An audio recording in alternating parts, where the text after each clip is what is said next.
Welcome Welcome back to In Between Sets. Official. Officially, it's official. In between sets, thank you to all those who voted and established the name. Cheers. Because we obviously couldn't decide. Cheers to that. Cheers to In Between Sets and for wherever this podcast takes us. I promise, guys, we're going to be more consistent.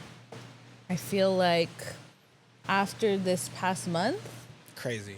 it's been crazy. It's been crazy in general, but Yeah, it's always going to be crazy. Life doesn't stop. But I do feel like I'm ready to dedicate more time to this. yeah, we were literally just talking about this on the way here. Where Yeah. we're like, you ready to make this a weekly thing? And as long as Jay's on board, we're on board too. So we're going to try to shoot these every week.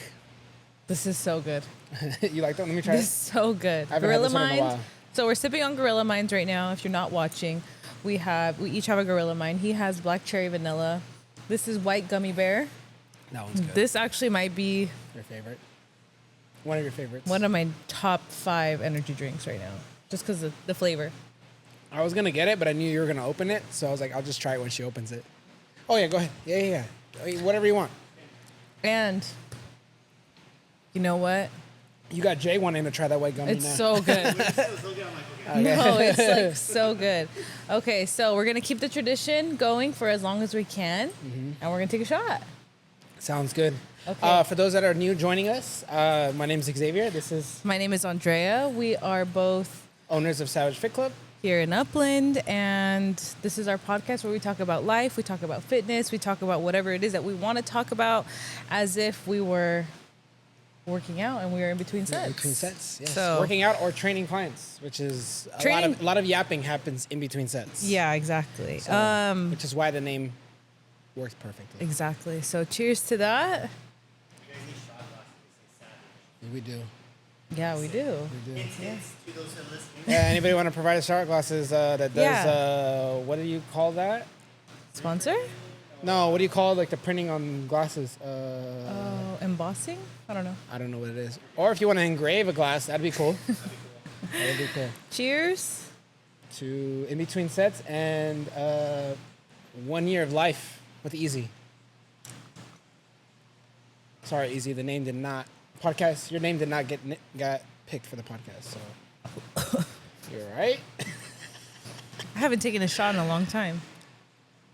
Like a week. Like a week. No, I didn't take a shot last week.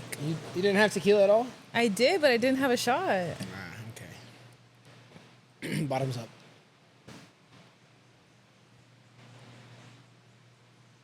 X is, oh my gosh.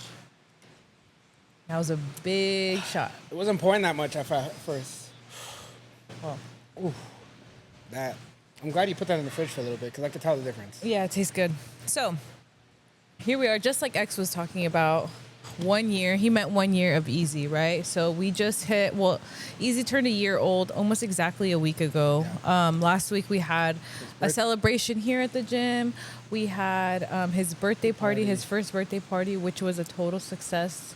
And then we Went to Disney. went to Disneyland on his actual birthday. day. Yeah, Yeah. we did breakfast with the characters. And if you're not a parent, I don't expect you to understand, but that was a really special experience. moment. Yeah, special moment. I didn't think it was gonna be, I don't know, that special. I didn't think he was gonna love it as much as he did. You know, him being one every day, every week, he's experiencing new feelings. He's changing, and you just don't really know how kids are gonna react, especially to characters. Yeah, every like child is that. different. But it exceeded my expectations. You know, I knew he would have fun because he's with us, and he usually does when he's sitting down at diner spots or breakfast spots. But the characters, they showed Cherry up and on showed top. out for him, and I'm sure they do for all the kids when they're there because that's their job. But But it was kind of cute because like there was a character or two who asked me to like, hey, like can I like go up to him and talk to him? Because I'm sure there's kids who get scared of the characters.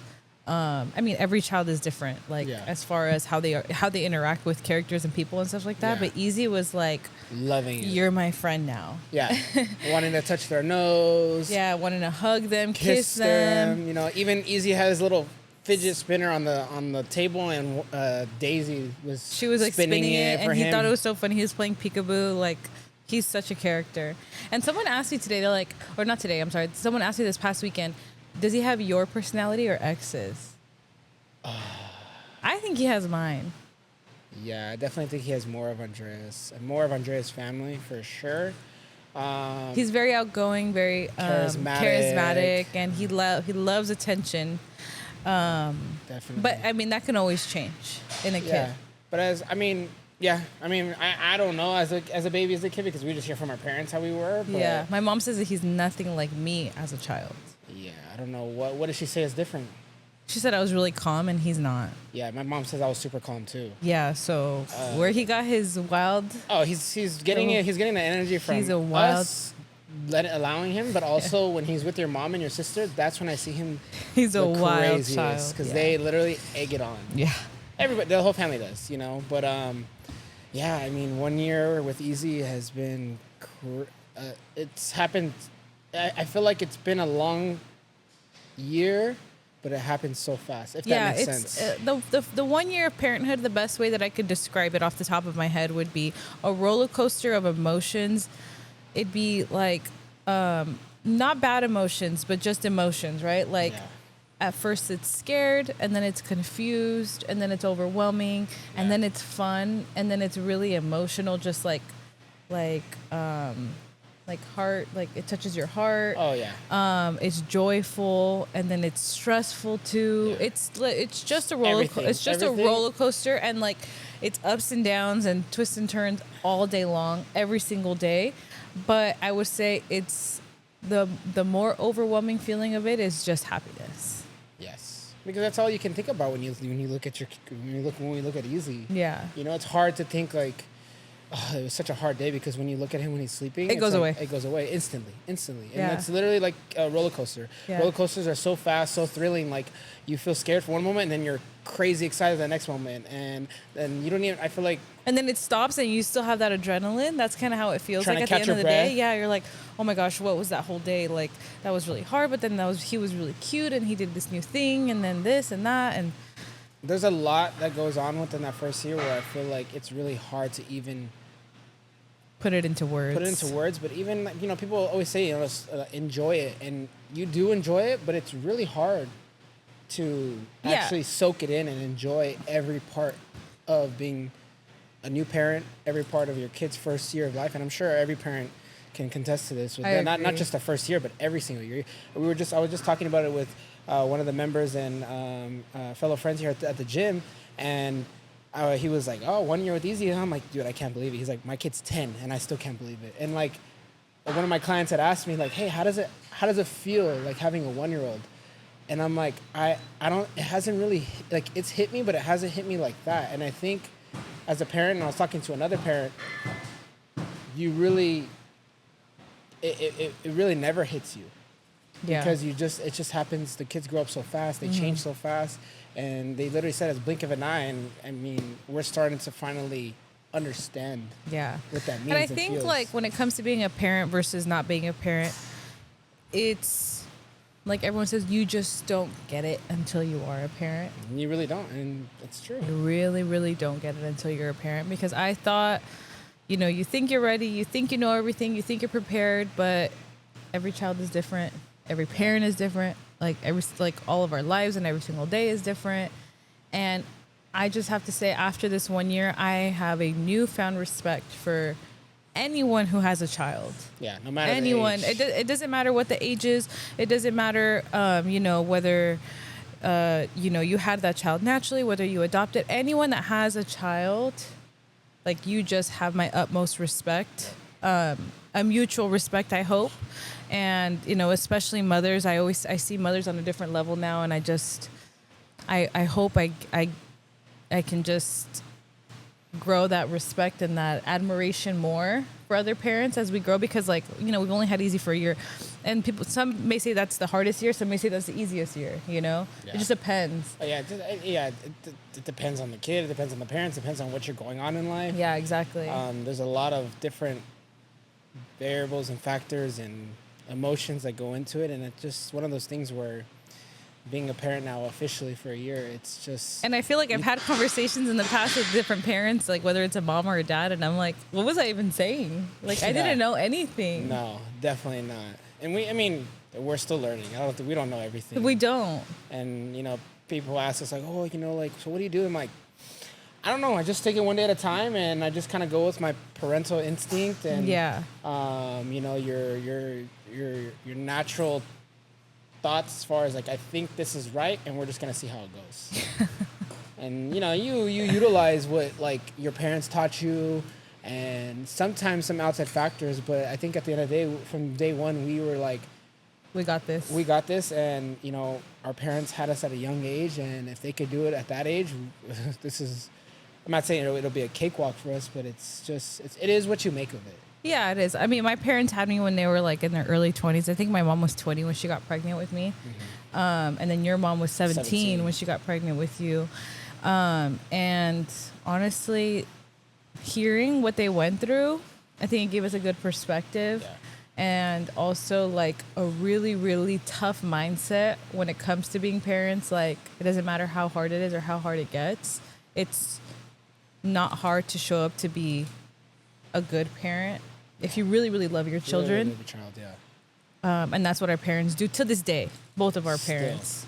They show up as great parents, great, present, loving, everything. Everything. Yeah. So I can attest that the parents that we are to our son, a good like reason behind that would be our parents. Absolutely.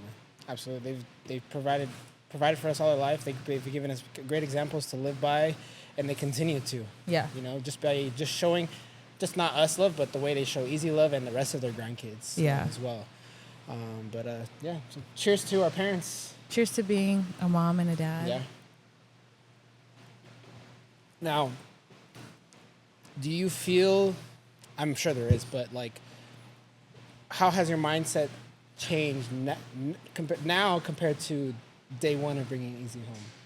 Oh my gosh. I just feel like my mindset is so much stronger. And let's say, like, let me give you an example. There's a speed bump that's in front of you when you're a new mom. I mean, I'm only speaking for myself. And that speed bump is full of like anxiety and questions, and it's everything, right? You felt that day one? Yes, I felt that for a long time. And now, like the mom that I am, I go over that speed bump. I step over it. I'm like, I don't think about it. I don't think about the fear. I don't think about the anxiety, because I just think I have to get this done to make sure that he's okay. I got to change a diaper. I got to feed him. I got to do this, that, the other. I don't have time to be scared, to think about it, to look something up on the phone, to question myself. Nope. I think it's scary. I mean, I don't like being a dad. It's completely different than obviously being a mom, for sure. Just dealing with everything you guys had to deal with, come the pregnancy, come the birth, come the afterbirth. You guys still play a huge role, though. Yeah, I know, but I'm just saying, like, in perspective, like, us dads are just physically there. We're not physically going through it, I would say. Yeah, I mean, there's like, I don't know what it is. Like I'm sure it's nature, but like this, the postpartum, it's such a big word for a lot of things. Your hormones, your body, your emotions, that whole thing. You guys don't have that, which could be an advantage for you. You know what I mean? So it can make you a sharper parent, a more present parent. At least in the beginning. Yeah. For us. Yeah. And I definitely think I felt that early on, those first couple weeks, and I can actually vividly remember, just being on top of like, okay, I need to prep the bottle. I need to do this. I have this ready. Okay, he's going to take a nap soon, so I need to have this next thing. Because those first 2 weeks, like, you're still recovering. Yeah. And us as dads, we're just like, okay, I felt like when those first 2 weeks, I felt like I just needed to kind of. You're a nurse. Yeah, but like a nurse, like, okay, like, is she good? Does she need me? And I don't know if every dad felt like this or did this, but that's just. I hope so. I'm definitely a type A person. Mm-hmm. So like, as soon as we got home, I needed to make sure that, everything was set. The bottle washer was set. The the formula had its measurements already. Even the night before, like I would have everything preset already. It's kind of crazy too, because at the end of like being pregnant, right before you go into labor, all that stuff like that, like you're so, like I said, I'm only speaking for myself. I was so tired and Brain fog. everything, like, so it's like I try to, like, all we could do as moms is like somewhat mentally prepare for what feels like you're going to war when it is labor and delivery. And that's what it was. Yeah, it was a long 2 days. Yeah. It actually went by. I mean, I don't know how it went for you, but I felt like that first day, the first 24 hours was definitely long. But then the second part, half of it was, I felt like went by pretty quick. A man saying 2 days of labor went by fast is crazy. Well, I'm saying as far as now that I'm It's crazy. Rethinking it. Okay. All right, maybe not. All right. But I don't know. Do you feel like the recovery process after giving birth was easier? Did you expect it? Did you expect to bounce back quickly? Did you? I don't know. Like, did you feel like, I don't know, like, oh, like give me a week and I'll be good? I thought that, right? Because I remember when I had like my breast augmentation, my doctor was like, look, you work out all the time. Your body's used to breaking down and recovering quick. And I felt like that's how it was after my surgery, right? And I felt like that's how I've been. Like, you know, even when I get sick, like I'm quick, right? Because my body's so used to, like I said, breaking down and recovering. So I thought, you really have no idea when it comes to having a child how it's going to be. But my recovery, and everyone's different, but my recovery was really, really hard. It was long, it was challenging, and it was extremely like unknown territory, because I'm not dealing with just like my legs being sore. It was like The whole body. It was the whole body. And I think it has to do a lot with the way that my labor was, since most of it was unmedicated. I think my body was so sore from the pain that I went through for like the over 1 day, over 24 hours of like feeling the pain of the contractions. I felt sore for like what felt like a month. That's crazy. Yeah. Do you think, like, I don't know, like, I'm trying to like understand, and I mean, and I don't think I was there with you. You would tell me about it, but I think now a year post everything, given, you know, how you said everything felt, what were your plans after the fact? Obviously, other than taking care of Easy and making sure that he is well taken care of and nurtured, and, you know, a lot of different things as far as, you know, breastfeeding and having him have a sleep schedule and whatnot. But as far as yourself, I talk about it a lot on my Instagram, right? Like, I was in the best shape of my life right before I got pregnant with Easy. Especially because you had just kind of finished prep, and I did like that last leg of prep with you when I was doing cardio every single day with you. I felt so good, and like, you know, it took time to conceive, whatever. And then so during my pregnancy, I let nature run its course, and we kind of spoke about that, right? Mm-hmm. But towards the end, when I felt so big, and I'm sure like a lot of women feel like this, you feel so big, you feel so swollen, you're like, I just can't wait to feel like myself again, right? That's all you think about towards the end, besides the baby, is you just can't wait to feel like yourself again. Once that baby's out of you, that's like 10% of feeling back to yourself again. You feel like a lot of relief. You know, you're not carrying that weight of that child. You're not carrying, you know, all the symptoms. You know what I mean? You can relax just a little bit. That baby's safe. But all I wanted was to be back to, I thought it was going to be quick. I was just about to ask you. I thought it was going to be quick. I was like 6 months. I was like, I'm going to give myself the year. But I think in 6 months, I'll be fine. Yeah. Right? Because we know how I am with the way that... 6 months, where were you at, technically?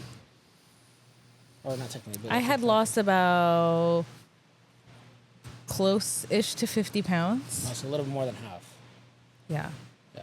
But I'm like... 50 pounds, that's a lot in 6 months. 50 pounds is a lot of 6 months. Yeah. I lost 20 pounds almost instantly. Yeah. After having Easy, with the water, with him, with everything, like it went down. But like I said, I thought it was going to be quick, because I was like, well, my body has been so in shape for so long. I never stopped working out. When I say I never stopped working, you know, I worked out about 3 to 4 times a week my whole pregnancy. I didn't take a week off. No, she literally got a workout in The day hours before I wouldn't say hours, but like It half was a day, hours. half a day before she went into labor. Yeah. So like I said, Lunges specifically. I did lunges. I still vividly remember you doing lunges. I was so big, but like I said, like I was like, like I'm gonna like it's all gonna come together. And I was also relying a lot on breastfeeding. I was like, well, my mom told me that breastfeeding really helped her snap back and bounce back. And so I was like, I'm just gonna focus on breastfeeding. I'm gonna focus on eating healthy, nothing too crazy, and then just like walking and stuff like that. Okay, so like, let's take everyone. I don't know, phase by phase, but like from day one till let's say month 3 or 4 into having easy. Like, what was your plan as far as because I feel like now that you're pretty much a couple pounds, 2 or 3 pounds away from pre-baby weight. A lot of people talk about it. People even come to me and talk about how quickly you got it. People talk about how amazing you look now. And but what was your plan as soon as Easy was born to get you kind of kicked off? And I know there was a recovery process, and most women who give birth, well, naturally and C-section, have to take a certain amount of time off before they can do any physical activity. Yeah, I think I didn't start walking until about 2 weeks postpartum, even on the treadmill and stuff like that, because I felt like uneasy out like down there as far as after delivering and stuff like that. I had a longer recovery, I felt, and I didn't want to bleed too much because that also has to do with it. But I was like, I'm just gonna eat healthy and it'll slowly come off. But what I was realizing was eating healthy was not really doing much for me. Why? Nothing was changing. Okay. Like my weight, right? So so then I started to implement more walking. And so I had to figure out a routine where I was like, how can I walk, right? And I hope that I can only do this to encourage anyone that's postpartum who wants to feel like themselves again, because it's bigger than just losing the weight. For me, what all this journey gave me, it gave me confidence as a mom to do things that felt really hard, right? So like going out on a walk with my baby, it sounds silly, but it was really hard at first because you're like, I don't know if the baby's going to cry. I don't know if I'm just going to have to come back. I don't know if the baby's going to be hungry. I don't know if the baby's going to fall asleep and it's not going to be at the right time. So I would just try my best and I would walk with my son every day. That was like phase 1. And then phase 2 was like implementing a protein shake every single day, because for a while I wasn't eating enough and I wasn't feeling good either. And I wasn't eating enough because I was just focused on taking care of the baby. And then I thought, well, if I'm not eating a lot, well, shouldn't I be losing the weight? And it didn't work like that for me. No. And then after that, it was like, okay, well, I remember I spoke to X. I was like, it's just too hard to track my food right now. Do you remember that? Vaguely. I just told X, like, look, it's too hard to track my food. Like, I'm taking care of a baby. Half the time I'm trying to make myself a meal when he's asleep and I set him down and he wakes up like, 2 seconds after I set him down. How am I supposed to do it? Yeah, And then X just told me, you just have to do it. Yeah. You just got to do it. And I remember after that day, I was like, well, I can't be the only one out here doing that. No. So I put Easy on the carrier when I was making my breakfast in the morning. Yeah.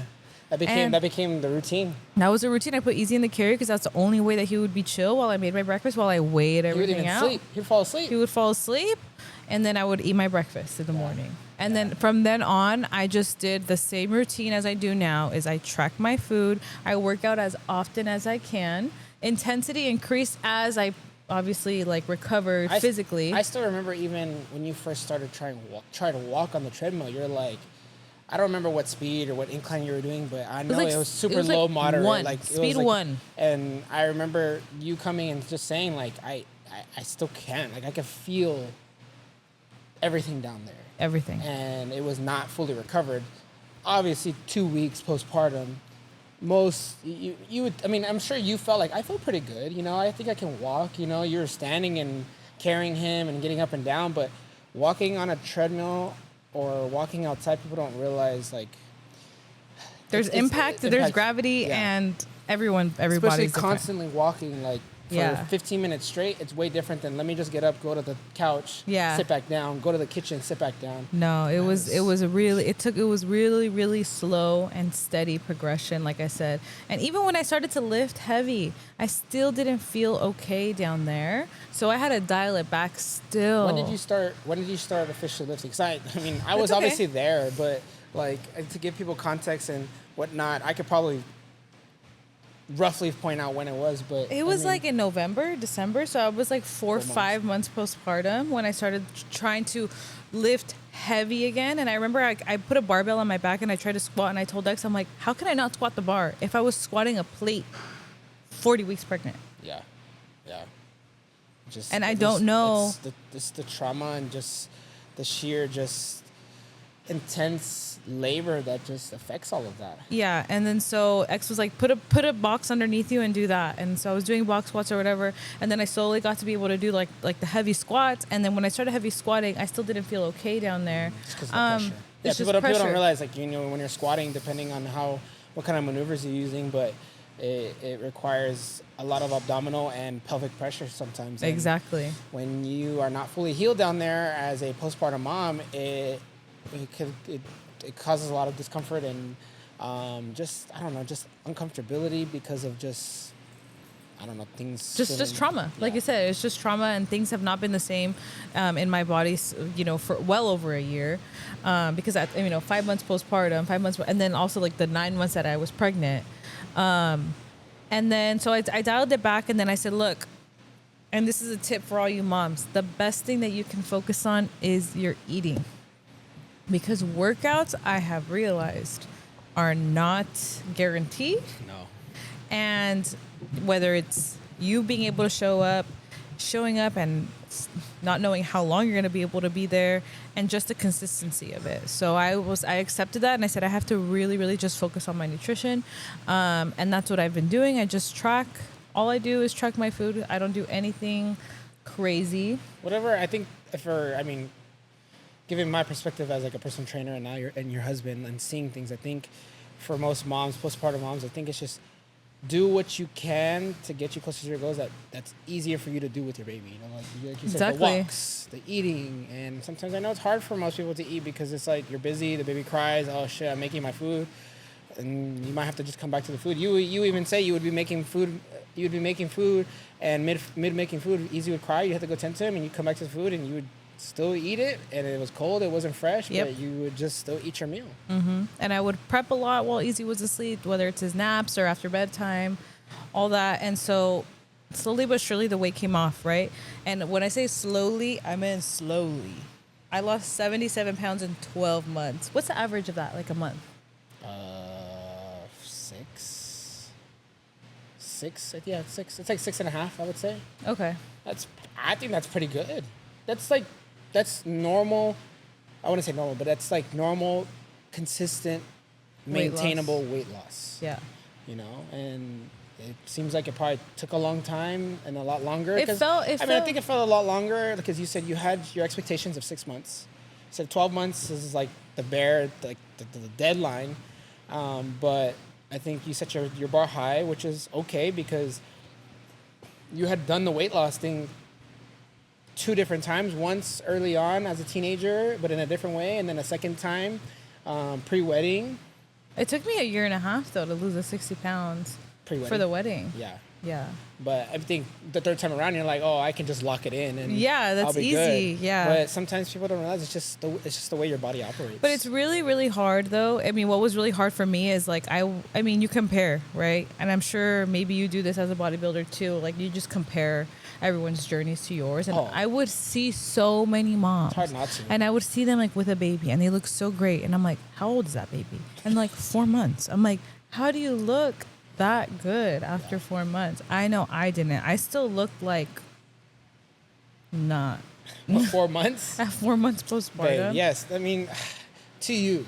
But it's really, really hard when like it's like something that you're not used to. For sure, and I think I can understand because as going through doing this bodybuilding stuff the past couple of years, you do compare. But I think the biggest thing that I have learned when it comes to bodybuilding is that genetics plays a huge role on how your body responds and how it adapts. Now, obviously, you could definitely get away by doing a lot of hard work, pushing harder, having no excuses, and just pure grit and just intensity and determination to get you to your goal a lot quicker.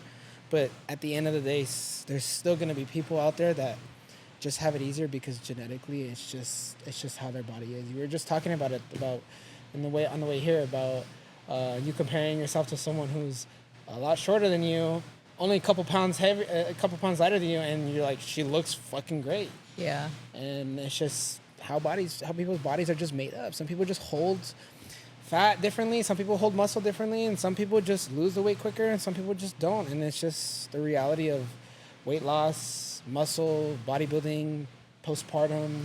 Yeah, and I don't how the body functions. And I don't want any women to listen to this and be like, how can she be saying these things? And I'm very, very proud of how much weight I've lost and the way that I feel and how confident I feel again. And the way that I look now. I still love myself. Yeah. But it was a really, really trying journey mentally when I'm a trainer, I own a gym, I'm on social media, I post myself, and people are watching. And someone told me too, like, oh, like, you snap back fast. They're like, but I mean, it's been a year. Oh, like they said it in a way like, oh, like you had time. Yeah, like it's been a year, of course. There's a lot of moms out there that I think a year later they're still the same. And because everyone has their journey, right? Yes. Some people deal with postpartum depression. Some people don't have any help. I have a lot of help. And I'm a professional in this. You know what I mean? I know what I'm doing. And there's some moms out there that don't even have to watch what they eat and don't work out, and then they lose the weight after. I know. It's just oddly enough that's just the way. I'm trying to be like you. Yeah, but I mean, all in all, like, given the year and given the progress and you snapping back, you still talk about, the things you still want. And that's one thing I was going to mention. Like, I think once you're into not just the fitness space as a trainer, social media, but even once you get into your fitness journey and you start getting progress, seeing progress, I hate to say it, and it's a sad truth. It's addicting. You always want more. Yeah. Always. Yeah. Unless you really, there are a few people, a small percentage of people out there that are like, I got to my weight, I'm gonna just cruise, and I don't really want more. And then eventually they want more, But there are a small percentage of people that like they get to their place and they're happy, and it's hard to maintain and it's hard to kind of be in that cruise control because you get into this place of not wanting to be complacent, but it's just the sad reality. And I wouldn't say it's sad because, I mean, that's just what drives us, people who are fitness enthusiasts, to continue coming to the gym, to working out because of what it makes us feel. Yeah. What it makes us feel and what we want. But I mean, if I can provide any perspective for moms, I say, look, I was dedicated to getting back to a place where I loved myself again. I wanted to go back into my pre-baby clothes. Like I said, I just wanted to feel good, right? But the only thing that I did not do is I did not rush the process. I did everything that I did everything that I did before, and I trusted it. I never rushed it. I never did the most. No, there was even points where she would kind of, even like within the last month, because I knew where you wanted to get to as far as your goal weight. Well, I'm like, well, if you want those extra pounds to come off, you should probably try this, and this. And she's like, no, because that's not going to work for me. And it could have if she did try, but she stuck to her guns on what she wanted to, and because she didn't want to force it, and she wanted to just do how she has always done it before, because I do it slow, she knows her body. I do it steady, and it stays off. Yeah. So my goal for the next 6 months. Wait, when is 6 months? That's like it's July, end of the August. Year? Yeah. No, that's February. For real? September, October, November, December, January. Yeah, February 1st. Okay, well, let's say until the end of the year. 4 months. It's crazy. 4 months, end of the year. Can I lose 10 pounds in 4 months? I mean, do the math. Like, you lost what? What did I say? 4? No. 6 pounds in a month? I mean, as you start to kind of get a little bit tighter, it's going to get a lot harder. You're going to have to grind a little bit more. And you notice that. Yeah. Do I, knowing you, do I think it's possible? For sure. Yeah. But we have the holidays coming up. We got your birthday month. We got Thanksgiving. We have Christmas with Easy for the first time. But let's just say this. The process of losing the weight, it was enjoyable because now I can empathize with other women who've had children and who want to lose the weight, especially women who've gained a lot of weight like I did. I gained 80 pounds during my pregnancy. And you know, we don't plan on having children for a couple years. So I hope that before I have my next child, I can get back into the best shape I've ever been to, even better than before. That's just my goal. Are you, given the year now and everything you've accomplished as far as your weight loss and being a mom now, being a seasoned 1-year vet, I guess you could say, are you happy with where you are right now? Did you expect to be where you are right now? Yeah. I'm happy. I if you would have asked me like right after I had Easy, I probably would have expected to be looking like the way that I used to look. Yeah. But realistically, I know that, like you said, genetics play a huge role. And I'm just trusting the process. Okay. Because if I was too hard on myself, I don't think that it would be sustainable long term. No. I've always been slow and steady. I mean, I think I wouldn't say, you're definitely not hard on yourself, but you're definitely persistent. With what I want. With what you want. Yeah. Yeah. From now until, you said a couple more pounds, but like from now and the next couple months, what's your goals? What are your goals the next couple months now that you're pretty close to your pre-baby weight? Physically, like I said, another 10 pounds would be great. But more than anything, I just want to now focus on helping other moms do what I did, gain their confidence back, do it properly, do it naturally, and just advocate for that, especially for the moms that we have in our community more than anything. But I would love to reach other moms and feel back to the best version of me as a mom, because I'm never going to be the girl that I was before I had Easy. And it's kind of like, it's not sad, but it's also like, okay, like I have accepted that now. I think 1 year I'm like, okay, I'm never going to be that girl again. But now I'm going to be a fit mom. And I think that's like so much better. Yeah. I think that's so admirable. That doesn't mean that it's not admirable when you're not a mom, but I think it just adds a whole other layer. Yeah. Especially when you have small children. Well, you hold yourself to a different standard, and I think people also see the standard that you hold yourself to. They respect you in a whole different way, you know? And I think, definitely, because, I see you, but I also see other moms, and the moms that are doing it, I'm like... You're like, damn, I know that's hard. Yeah, I know that's hard, but you're fucking doing it. that is hard. Yeah, and I give all props and applause to any moms that are either trying, working on it, doing it, have accomplished it, and want it. Yeah. Because it is not easy from a husband's side to watching it and being there to support her. And honestly, not saying that you don't need a lot of like pat on the back. Occasionally she does, because she asks, and whenever I know she asks. Yeah, I asked X, I'm like, I fit into these jeans again. And X is like...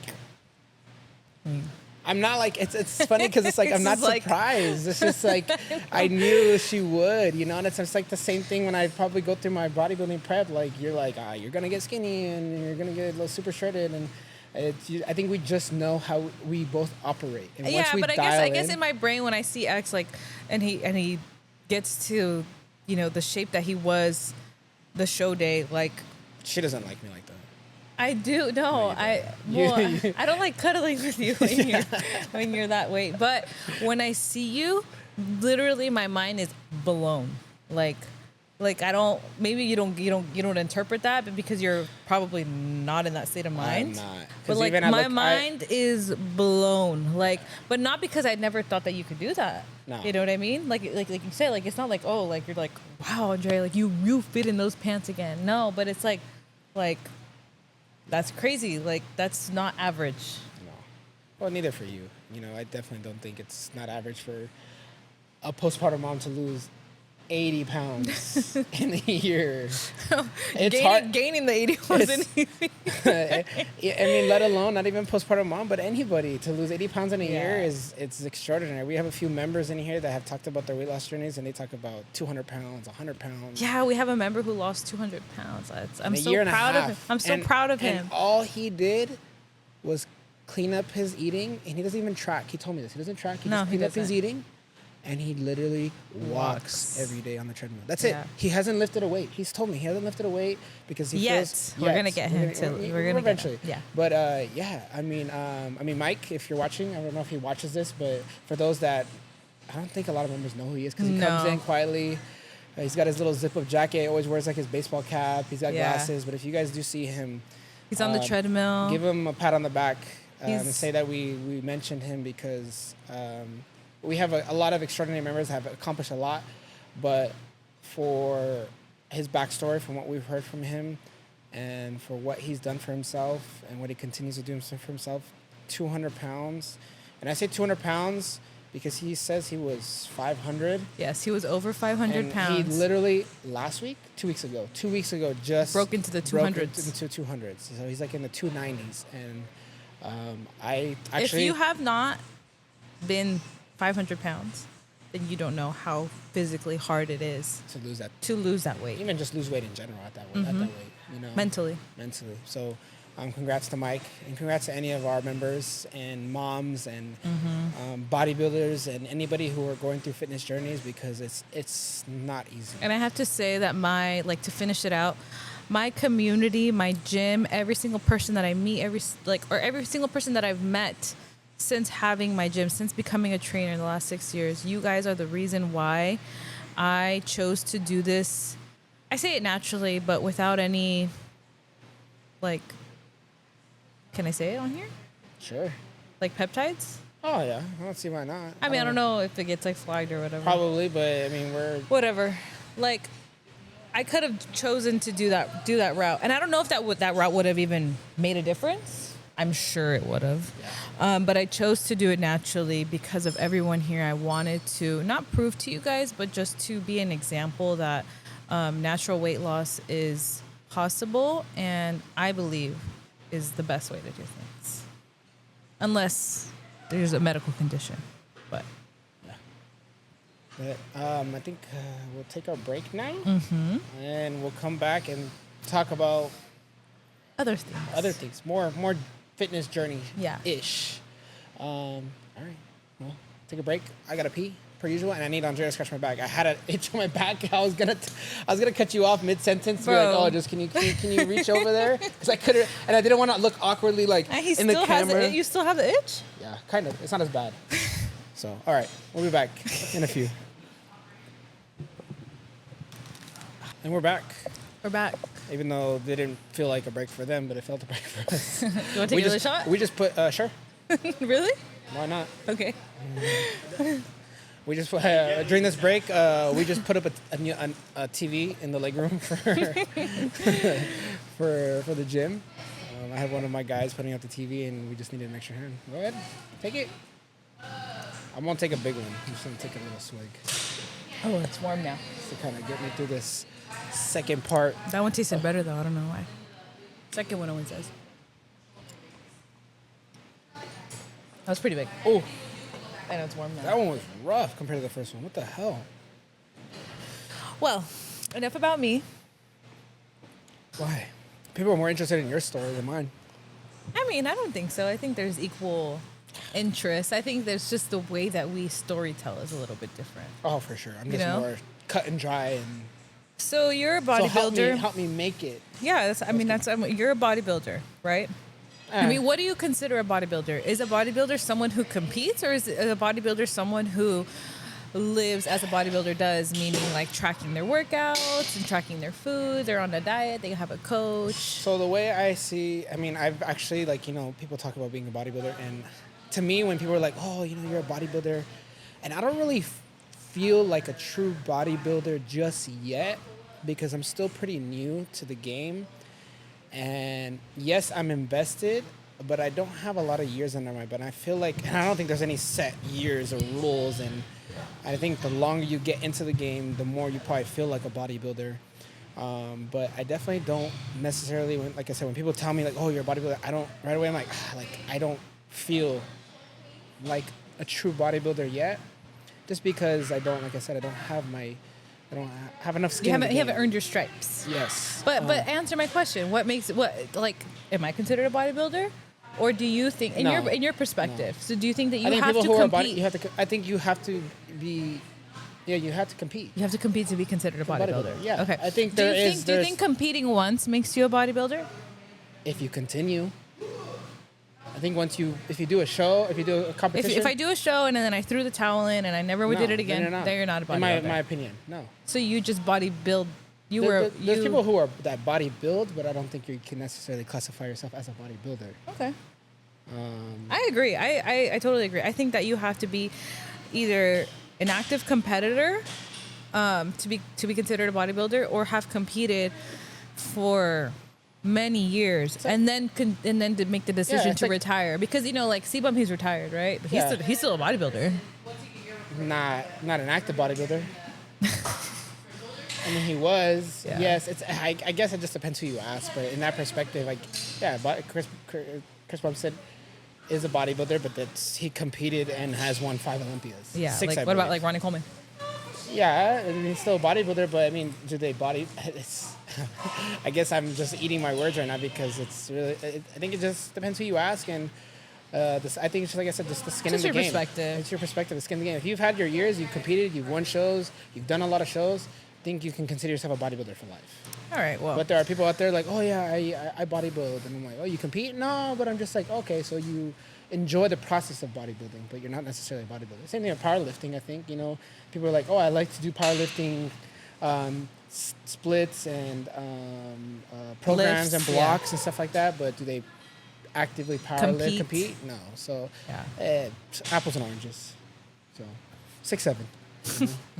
Apples and oranges is a bodybuilding term. Oh, okay. Yeah, I guess you could say.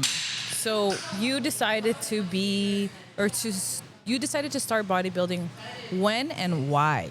Because when I met X, he was a football player, high school, and then he did a little bit in college, and so that's all that he knew. That's the way that he knew how to work out, and that's kind of how we started to work out. Our fitness journey was more like athletic, lifting, strength training. Also, X has a background in athletic training, so that kind of stuff we were implementing into our routine. Yes. So what made you say, I'm actually going to switch from a more athletic approach to bodybuilding, which is completely different? Completely different. I think if athletic, when I got into lifting early on, training was completely different, just geared towards my performance on the field. And then we started dating, we started getting into the fitness space. I started kind of tracking macros and getting into that kind of stuff. It's like bro style. Bro training, I guess you can say. And then like YouTube fitness took off around that time, so I was watching YouTube. And then eventually we opened the gym, and then, I started to kind of care a little bit more about wanting to look leaner and bigger at the same time. And if you would have asked me even a year before I actually truly pulled the trigger, even I would say 6 months, would I ever bodybuild, I would say, fuck no. I love food way too much. I still love food way too much, but in a different perspective. And I think a lot of it was I was getting a little taste of it because of seeing one of our trainers, Joseph, do his show. We went to his show. Moses do his show. I went to his show.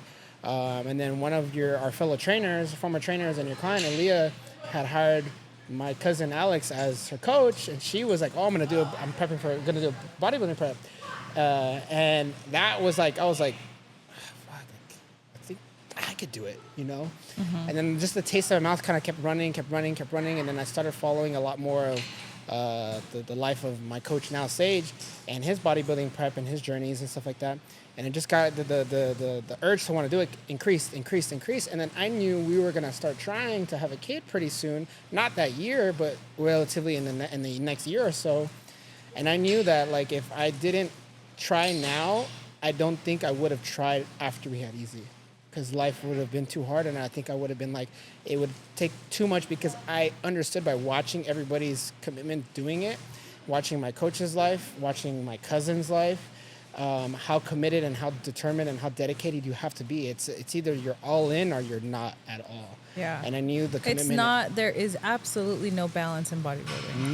None. It's I guess there's none. You either achieve and complete the task, or you're not gonna look. Or you fail. Or you fail. And I wouldn't say you fail, but you're not gonna Well, look you're not. what you think you're gonna look like. Yeah.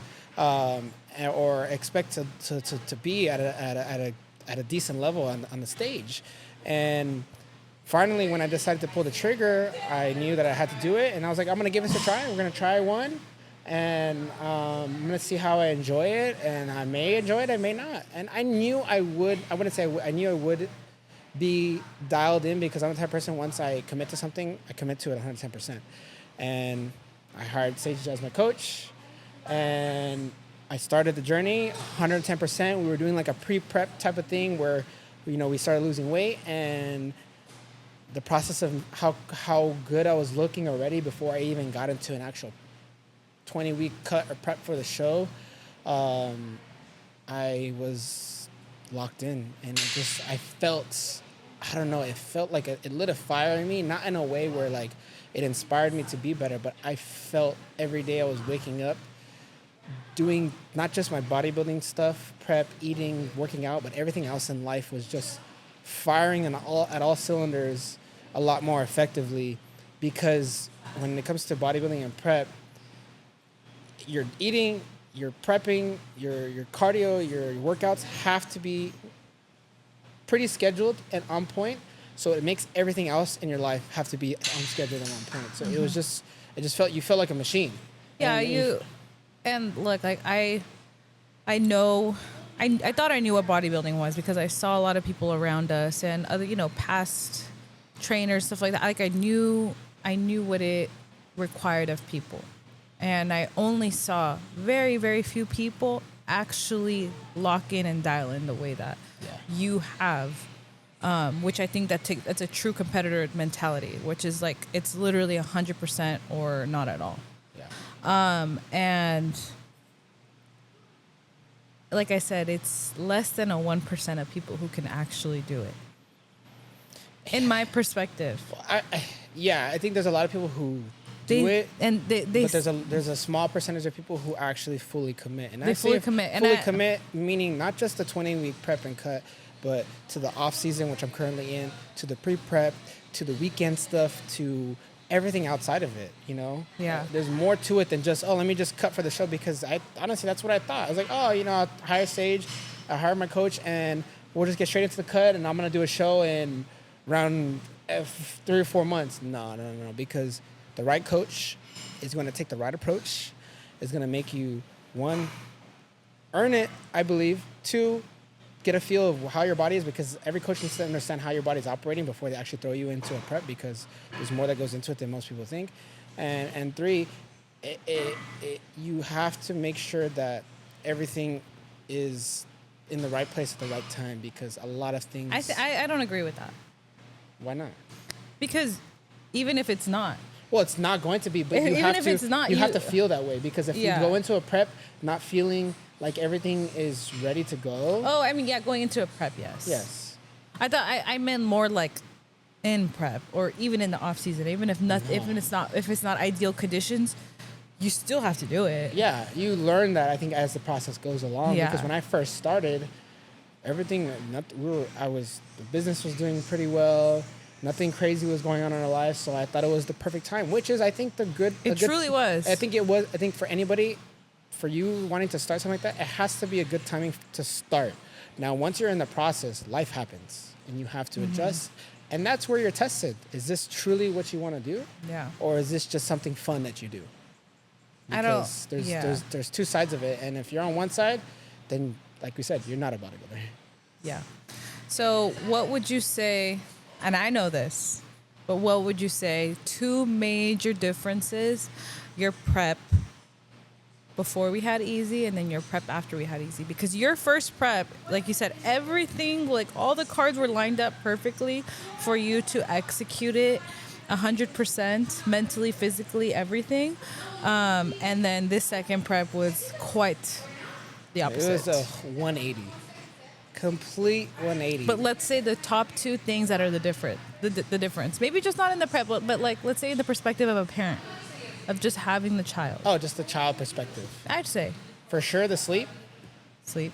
For sure. First prep, I was getting my I was still waking up early training like I normally do, but I was getting easily no less than 7 hours of sleep every night. Mm-hmm. Some nights 6.5 because I go to bed late because I was prepping and stuff like that. And I'm still learning my schedule. But 7.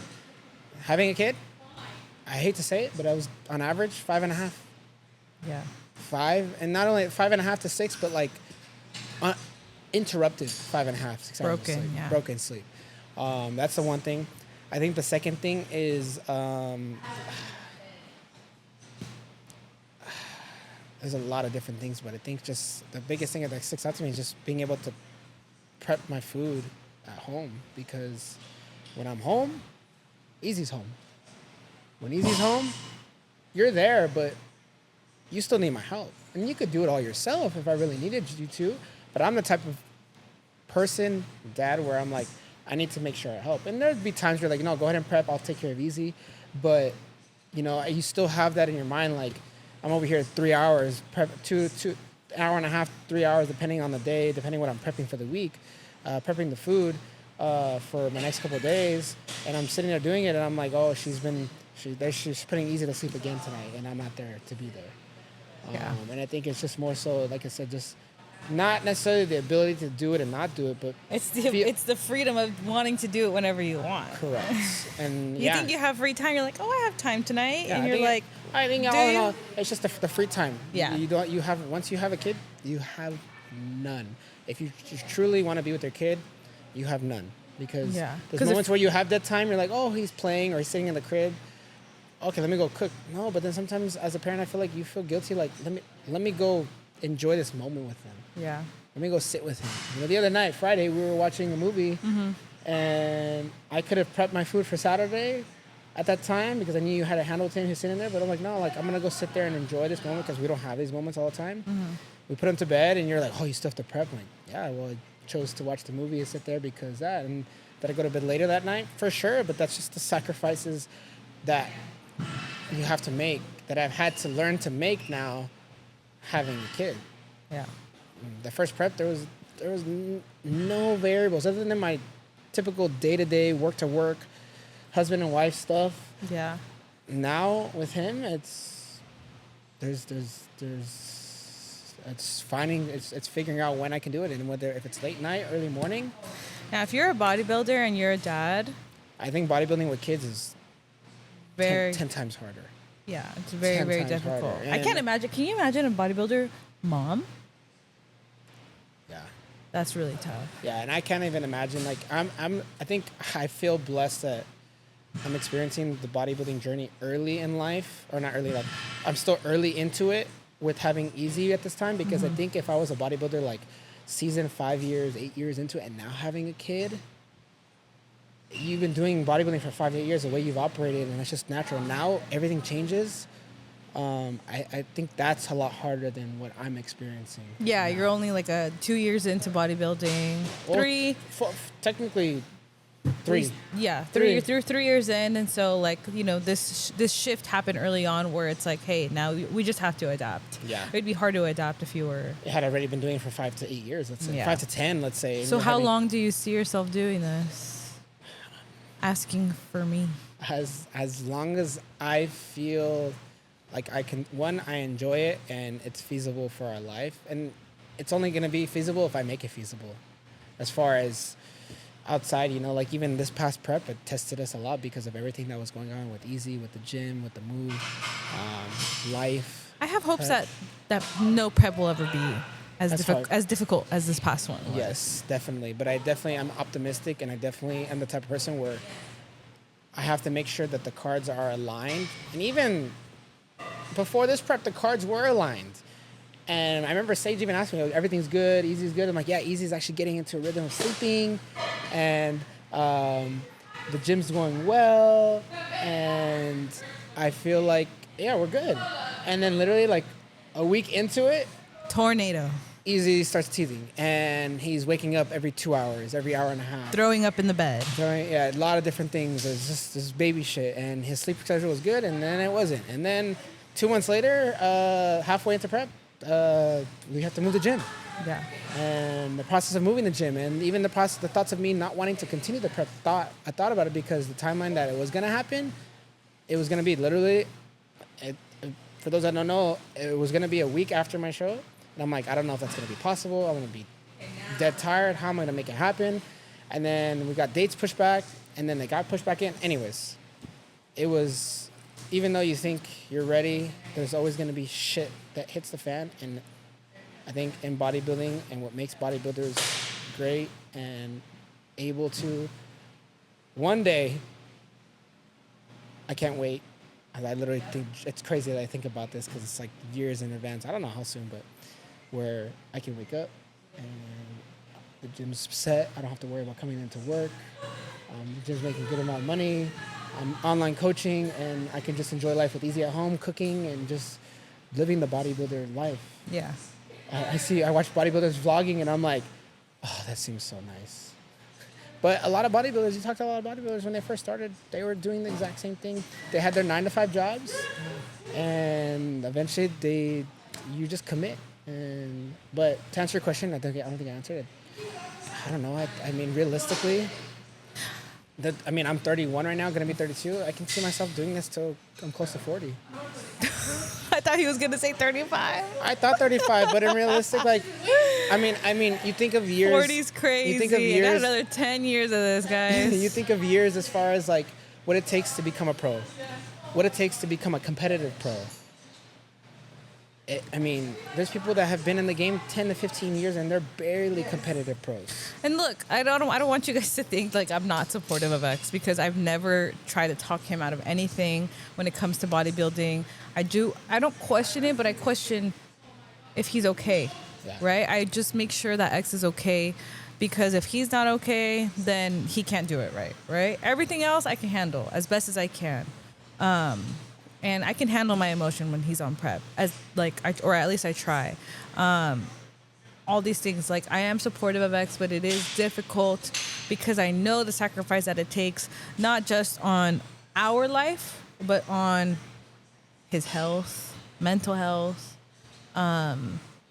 just everything. There's a lot that's affected. There's a lot. That people don't see that happens behind the curtains, and I'm thankful that I have you in my corner, because you need a support system. And I'm not in his ear. I mean, I try not to be in his ear about anything that when it comes to bodybuilding. Like, it scares me because I'm like I said, it's a lot of sacrifice, more for him than me, but it's sacrifice on our family when he goes on prep. I think it's just as equal. As much sacrifice I have to put into it, you have to sacrifice just as much. Yeah. Just in a different way. It's a different way. But like I said, like, I'm always gonna be like, okay, well, whatever it is that you need to do it, so that way you can be your best, and that way you can do your best, and then it's over. The best, you know what I mean? And like, I don't want it's for like, as exciting as the contest day comes for me. Andrea is excited for it to be over. Excited for that countdown a lot quicker, especially that last 6 weeks. I love show day though. Yeah, and the day before, awesome. the day before, we're gonna take shots together. Peak week, I think is no. Why not? Why not? Because it's no different to me than your regular stuff. You just like when we go out of town. When we go out of town and we check in at the hotel. Yes. That moment when we check in the hotel, it's Andrea's like, I'm on Prep's vacation. over. Prep's over, yeah. For me. So next time I do a show, I'll make sure wherever we're at, I'll book the hotel a week before the show. Please. And my mom watch Easy. I'm just kidding. Or come with us. Yeah, exactly. Yeah. And make sure that they're, during the summer. During the summer? During the summer. Why not before? Or so we can go to the pool. I say right before summer because I feel like now this one I've been able to enjoy the summer. You're right. Yeah. And enjoy Easy's birthday. Yeah. But yeah, when it comes to bodybuilding, guys, I love it for X. I am never going to bodybuild. Ever. Do you think it's, from your perspective, from 3 years ago, from my first show to now, to where I am now after post second show, is there a difference? Do you feel like there's a difference in me? Like, as a person? Both. As a person and as, obviously, as a competitor, there's like... I mean, X is just where you are just more dialed into everything in life. When? You say now or just... Now. You were before, like... It's going from like... Meaning what in life? Everything. What It's everything. Well, like work, Okay. right? Oh, Like okay, yeah. when it comes to work, like you don't complain. There's no ex like, oh, I'm too tired to go to work today. There's no ex like I tell him, hey, ex do this, and he's not like I'm gonna do it later. Not saying that you did that a lot before, but like now there's never a time where ex has an excuse for anything. Yeah, I think that's one thing bodybuilding definitely It just teaches makes you. yeah, it just makes X like extremely disciplined, and I admire that about you, and I think it obviously rubs off on me in a positive way, and as a competitor, obviously you've made strides with your body, but because of how disciplined you are. Yeah. Anyone could be working out for a year or 10 years and see the same progress. It just goes based off effort, and I think that you put a lot of effort in your training, a lot of effort, and the way X eats now is insane because it's like sometimes I'm like Bodybuilding ugh. food, I guess you could say. I'm And like, I think ew. with time, because I think I'm not about disgusted by No, his food. I know. I'm not, because I'm not like ugh, but I'm just like I think it's just the like you don't want to concoctions. just have rice and chicken with nothing on top. I think I will eventually. I think it's just because I think we'll post show for sure.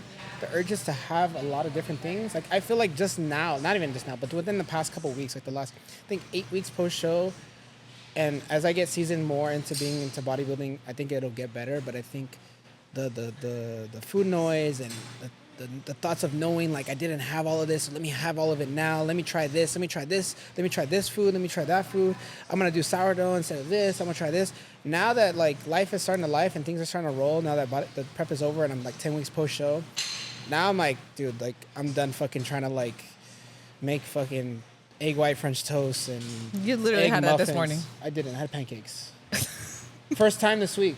The rest of the week I had oats. Okay, the whole week I had oats. Oats with blueberries. Okay, or actually strawberries. So we ran out of blueberries. But I'm saying like it just becomes more simplified because it comes to a point where I'm like I'm tired of trying to like think of like a different way of how to make my base foods that I'm given every fucking day into something different. And that's fine. Like, I think what people don't get about bodybuilding, it's like you're literally eating the same shit every single day. And if you were eating the same shit every single day, you would probably try to learn how to do Different things. How to make it different. How to make it different. Yeah. Right? Like I said, like I respect everything that you do as a bodybuilder. I support it. I just tease you sometimes, and I think that you like it. So Tease me how? like with your the foods, yeah. I mean, I'm just like, I think you and your sister do the but I most. literally never. I'm never like X. Don't do that, or like it bothers me. Just, you know. She judges, but like not in like a judgmental way, but like in like I'm not judging. I feel it. I feel it slightly. No. Slightly. Like, I don't allow my brain to go there because. Yeah, let's not say. But when it comes to bodybuilding, what is the hardest part about it? Not giving life, just about like prep, like cardio, eating, lifting. What's the hardest part for you?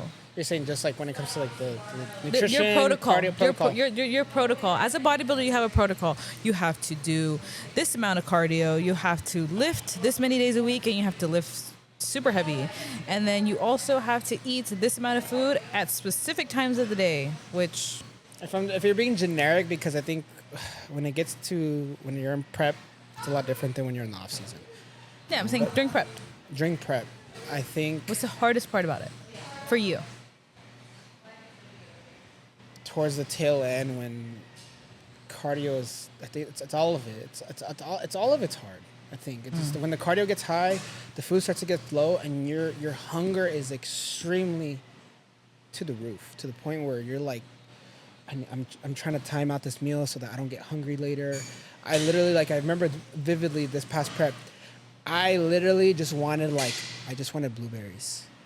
At one point, can I just have blueberries because I just wanted something extra on top of the food.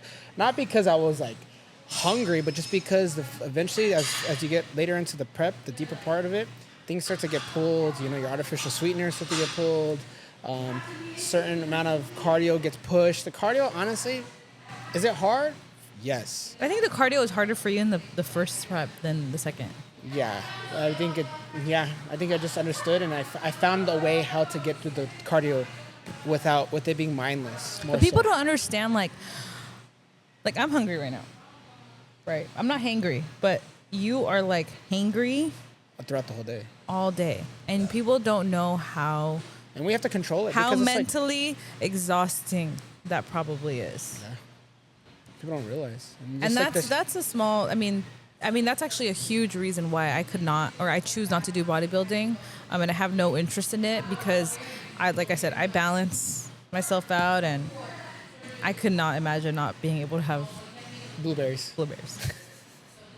Well, I I just- have blueberries, but there was just a few days where, carbs get pulled and you don't get blueberries some days, and some days you do. So like when you do get the blueberries, it feels like a treat, and then when you get them pulled, it feels like you feel like a baby where your toy's getting taken away, and you're just like, literally, And me, I'm like, I mean, just have it, bro. no. I would never. No. Not during prep. She's definitely like that. But No, I would off never. season, she's like, you can have a bite. You're fine. Yeah. I mean, you're good. But I guess something like people don't realize or don't talk about or don't know, or maybe, I don't know if you've ever spoke about this. Do you compete naturally? Well, you compete in a federation that is not tested. So does that mean that you're natural, or does that mean that you're not natural? People don't understand, right? Because there's two main federations, right? There's the INBA. There's a lot of different. Okay, well, federations. let's say the two main ones are the INBA, right? INBA is one of the The naturally tested. There's naturally a lot tested. more other ones that I feel like I wouldn't say that they're. There's just differences. There's Okay, how they- so then there's federations that are tested, that they test for PEDs. as far as I know, yeah. PEDs, and there's federations that they don't test. I didn't think you were serious about asking me this, to be honest. What do you mean? I mean, I'm just saying, like, people don't understand that there's a difference. But when it comes to bodybuilding, I think people Yes. just see it as one thing. If you're a bodybuilder, you're not natural.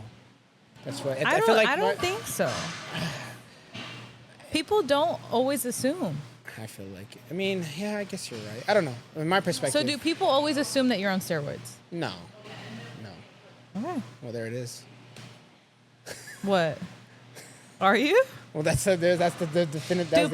Do people assume that you're on steroids? Like when you talk to people, are people asking you like, "Hey, are you natty?" Do people ask you about things that you take, or do you really No. not get that conversation brought up? No, the conversation never really gets brought up. to So be then, honest. so then people I don't think think I don't so. think ever because I don't ever talk about it. I don't ever entertain the conversation. If people bring it up, I'm not afraid to tell them. That I am on some stuff.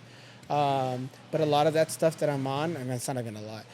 But the stuff that I'm on, as far as just testosterone, I guess is the biggest one. Was a choice and a decision made purely because of my health. It wasn't necessarily, yes, health and getting into bodybuilding more competitively, especially in the federation that I compete in, because the federation I compete in Is not tested.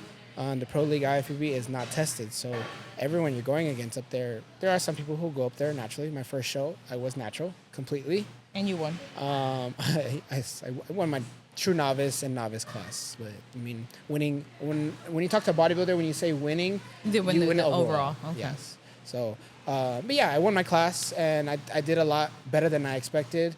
That first show naturally. I knew I'd go up there looking the most shredded and the leanest, because that was my goal, because I knew I wasn't going to be the biggest, because naturally I'm not big.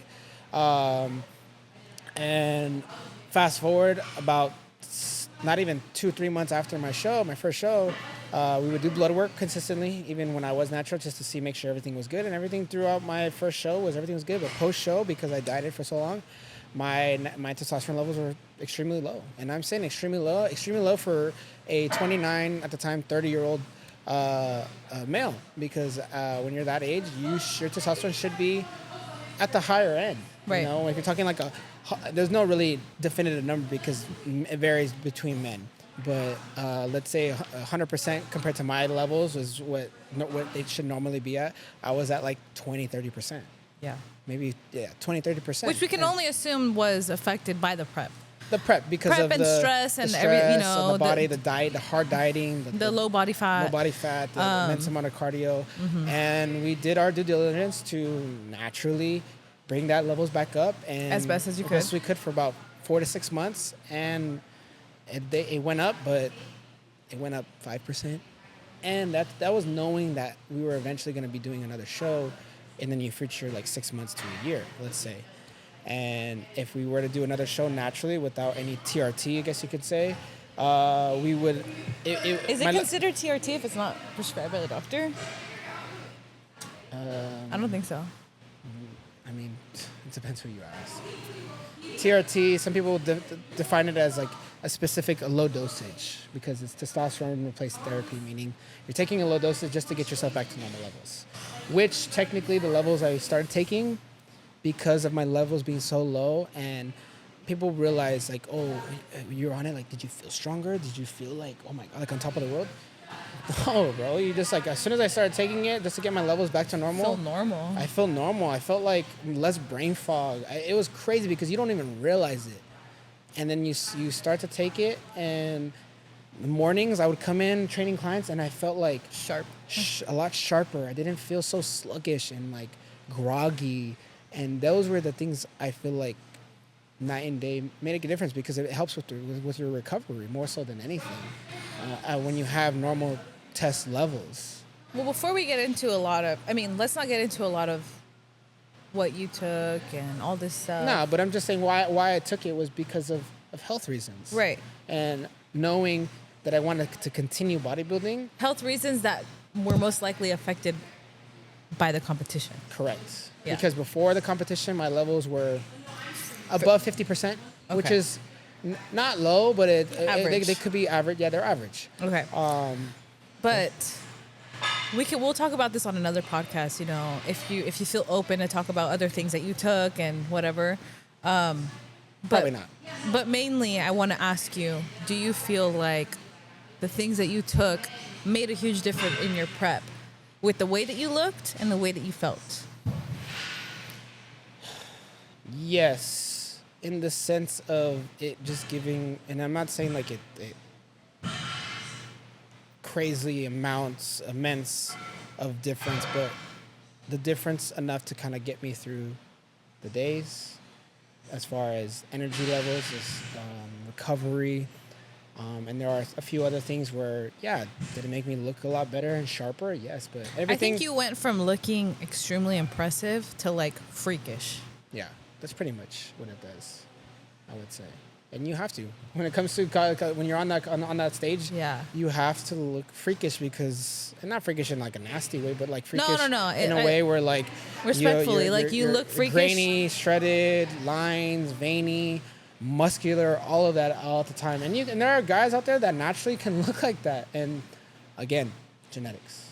Yeah.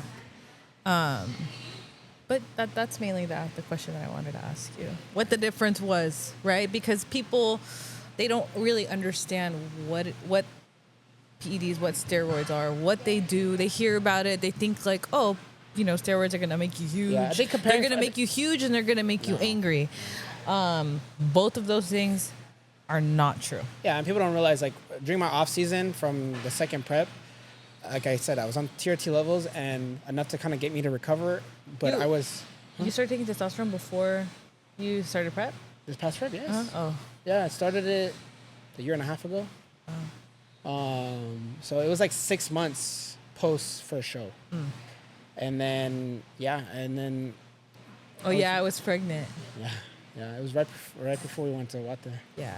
And enough, and you know, and just to kind of throw it out there, because I know people are going to be like, oh, you only look that way because of all that stuff. I think no one will think that because you saw your first prep. Your first prep was natural.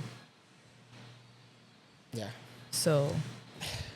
Yes and no. I think they do play a factor, in my opinion. But is it the determining factor to getting you to point A to point B? No. And that's what I think people have the misconception, like, you only look that big because you only took that. But people don't realize the work you have to put in to even look like that. I don't think anyone questions the work that you put in. You literally, like, you're here every single day lifting and stuff like that. And you I eat guess a it's certain just way. outside sources when I see social media and people commenting on stuff. Not on my stuff. Yeah. But, you know, you hear it all the time, and it's just, I think it's just the stigma. Muscles do not grow themselves, guys. Yeah, they don't. They don't. You have to be eating, recovering, and the training. doing all the training. It's all, it all plays a factor. So, but yeah, I mean, there it is. Black and white, and probably rumors confirm. Rumors. I don't No think one, no one has a question. Yeah. But, I wanted Andrea threw out the question like, "Oh, do you want me to ask you?" I'm like, And the only reason I don't know. The only reason why I wanted X to talk about it, but because I think it's important to share our journeys and to be open to our community. Because if you are a male around my age and you are struggling with sleep and recovery and feeling okay, it's not just because of your work, life, and stress. Yes, it does, but go get yourself checked. Please. I tell everybody. I even tell my brothers, I tell my dad, I tell my cousins, I tell anybody around my age that feels any sort of brain fog, fatigue, low recovery, because at this age, you should not be feeling like that, no matter the workload. Because if you are, then there's some levels that could be wrong, and you won't know unless you get checked. Mm-hmm.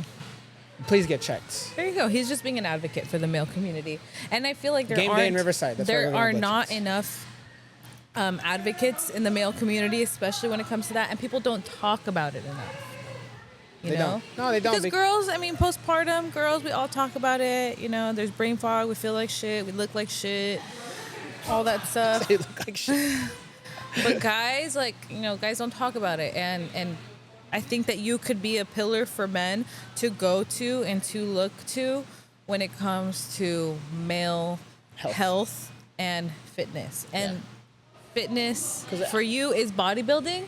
And with bodybuilding, part of that is... I will never advocate and push or tell people they need to be taking the stuff that I'm taking because... No. One, you're not competing, and two, your body is completely different than mine. And three, if you haven't got yourself checked, then you shouldn't be asking yourself what I should be taking. Nope. So, plain as day. Yeah. But I mean, no matter what part of fitness life you're going through, guys, there is a lot of different avenues to achieve what you need to achieve, to sustain what you need to sustain, and to be able to get you to point A to point B of whatever it is that you're trying to accomplish, whether it's in life or whether it's in fitness. Today we're talking about mainly fitness and our fitness journeys and our journeys as far as postpartum, prep, and having the baby. But don't be afraid to reach out for help. Don't be afraid to continue moving forward and taking your progress slowly or taking your progress a step further. To the next level. To the next level. Mm-hmm. Because you never know unless you, one, professionally seek help or try or ask someone that has been there and done that. Yep.